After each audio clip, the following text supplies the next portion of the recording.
Central jail মাঠ সংলগ্ন ঐতিহ্যবাহী গোপাল মন্দিরে সশরীরে উপস্থিত হয়ে পুজো দিলেন ১১৪ দমদম বিধানসভা কেন্দ্রের জনপ্রিয় বিধায়ক অরিজিৎ বক্সী। এলাকার সাধারণ মানুষের সুখ সমৃদ্ধি এবং সার্বিক মঙ্গলের জন্য ঈশ্বরের কাছে প্রার্থনা জানান তিনি। পুজো শেষে সংবাদ মাধ্যমের মুখোমুখি হয়ে রাজ্যের বর্তমান রাজনৈতিক পরিস্থিতি ও আইন শৃঙ্খলার নানা দিক নিয়ে অত্যন্ত জোরালো বক্তব্য পেশ করেন বিধায়ক। একই সাথে দমদমবাসীকে একটি সুন্দর আদর্শ এলাকা উপহার দেওয়া এবং সমৃদ্ধ রাজ্যকে সোনার বাংলা রূপে গড়ে তোলার দৃঢ় সংকল্প প্রকাশ পায় তার ও তার সহযোগী নেতৃত্বদের কণ্ঠে। বিধায়ক অরিজিৎ বক্সী মহাশয়ের পুজো প্রদান এবং সংবাদ মাধ্যমের মুখোমুখি হওয়া সেই বিশেষ মুহূর্তের সমস্ত দৃশ্য সরাসরি দেখতে পাচ্ছেন বেঙ্গল নিউজ টিভির পর্দায়।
প্রথমবার স্বাধীনতার আপনার ৭৯ বছরে প্রথমবার আমরা এখানে এই রাজ্যে ক্ষমতায় এসেছি। মাননীয় মোদীজির নেতৃত্বে পশ্চিমবাংলায় সরকার এসছে এবং মাননীয় যশস্বী মুখ্যমন্ত্রী শুভেন্দু অধিকারী দায়িত্ব পালন করছেন মুখ্যমন্ত্রী হিসেবে।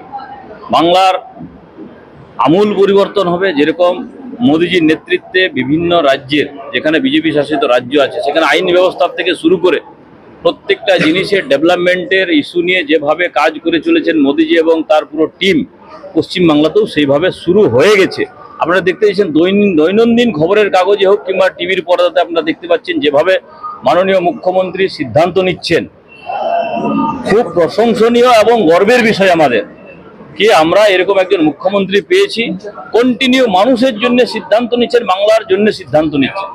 আপনারা দেখছেন আপনার বর্ডারের বিষয় নিয়ে যে এতদিন ধরে আমাদের সংঘর্ষ ছিল, তার সঙ্গে সংঘর্ষ চলতো পাশের দেশের সঙ্গে নয়, যে পশ্চিমবাংলায় রাজত্ব করছে সেই সরকারের সঙ্গে। কি অনুপ্রবেশকারী ভারত সরকার বলে ঢুকতে দেবে না, এখানে যে সরকার সে বলে না অনুপ্রবেশকারী ঢুকবে, বাংলাকে শেষ করে দিক, এই নিয়ে সংঘর্ষ ছিল। সেখান থেকে বিরতি দিয়ে দিয়েছেন আমাদের মাননীয় মুখ্যমন্ত্রী, পুরো জমি হস্তান্তর করেছে। সেই রকমই যত ২ নম্বরই কালোবাজারি, চোর, বদমাস, ছেচর সবকে একদম ইনভেস্টিগেশন করে ধরার কাজ শুরু হয়ে গেছে। আপনারা দেখতে পাচ্ছেন জাহাঙ্গীর থেকে শুরু করে নর্থ বেঙ্গলের যে আপনার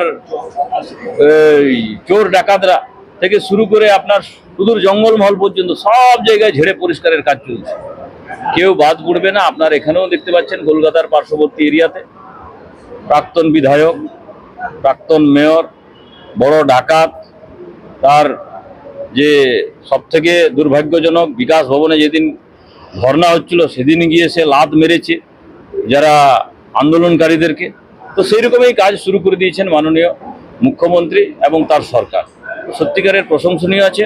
আজকে মোদী সরকারের সাফল্যের যে ১২ বছর পূর্তি করে আজকে ১৩ বছরে আমরা পদার্পণ করলাম।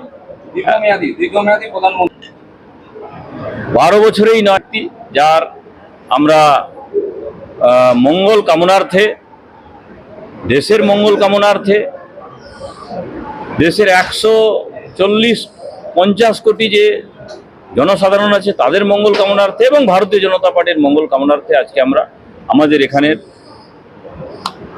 তেজতারার বিধায়ক আমাদের মানুষের পাশে সবসময় থাকে, সেরকম আমাদের নেতা অরিজিৎ বক্সী তার নেতৃত্বে আজকে আমরা এখানে পুজো দিলাম এবং ভগবানের কাছে প্রার্থনা করলাম যেমন দমদমের মানুষের মঙ্গল হোক, দমদমকে আমরা সোনার দমদম বানাবো, সেরকমই পশ্চিমবাংলাকে আমরা সোনার পশ্চিমবাংলা বানাবো, এই সংকল্প নিয়ে আমরা পুজো দিলাম।